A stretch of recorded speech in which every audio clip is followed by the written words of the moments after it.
आदत हो सकती है। मेरे करीम आका फरमाते हैं, ऐ सजदा पाक, तेरी नाराजगी, तू जिससे नाराज होती है अल्लाह उससे नाराज होता है।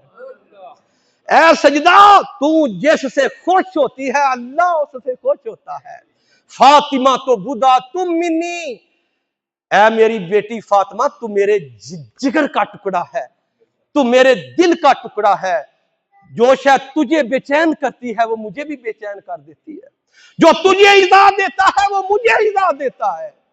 तो सजदा पाए कायनात, आपका विशाल पाक जो है वो क़यामत के दिन इस शान के साथ महशर में आएंगी कि महशर, अहले महशर को निदा दी जाएगी कि ऐ अहले महशर, अपनी आंखों को नीचा कर लो, निगाहों को नीचा कर लो, सरों को झुका लो। सवाल किया जाएगा क्यों झुका ले? तो कहा जाएगा सजदा तो निसाल आलमीन, इमाम उल अंबिया की बेटी तशरीफ ला रही है जन्नत जाने के लिए, तो लिहाजा तो अल्लाह के तमाम अंबिया नजरों को झुका लेंगे।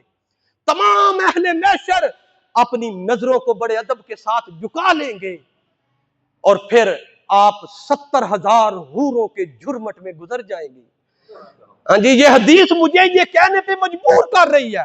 हाँ जी, आखिरी बात कह रहा हूं कि मेरे करीम आका ने तो फरमाया है ना कि सजदा कायनात अव्वलीन और आखिरीन तमाम खवातीन की सरदार है।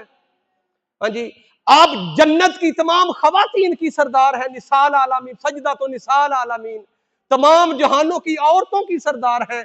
अगर ये हदीस सुन के जिस तरह प्रोटोकॉल आपको दिया जा रहा है हशर के मैदान में सजदा पाक को, जिस तरह प्रोटोकॉल दिया जा रहा है कि आज सारी ही निगाहें नीची कर लो, तो हशर के मैदान में भी सजदा कायनात जो है ये सजदाए अहले महशर भी है।